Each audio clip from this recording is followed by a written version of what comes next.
চারিদিকে শুধুই সবুজ, তার মাঝখান দিয়ে ছুটে চলছে আমাদের ট্রেন। আর ওই যে দূরে দেখা যাচ্ছে ভুটানের পাহাড়। আর ঠিক সে সময় এটা আমরা কি দেখলাম! হ্যাঁ, আজ আমাদের শিলিগুড়ি ফেরার দিন।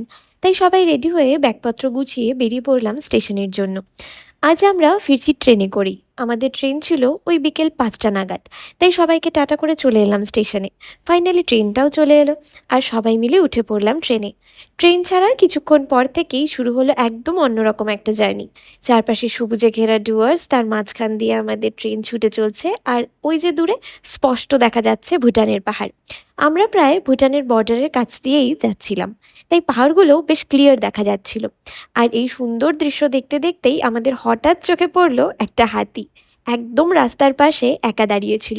ট্রেনের জানালা দিয়ে এমন একটা দৃশ্য হঠাৎ দেখতে পেয়ে আমরা তো সবাই ভীষণ এক্সাইটেড হয়ে গেলাম। মনে হলো শিলিগুড়ি ফেরার পথটাও যেন আমাদের জন্য একটা সুন্দর সারপ্রাইজ রেখে দিয়েছিল।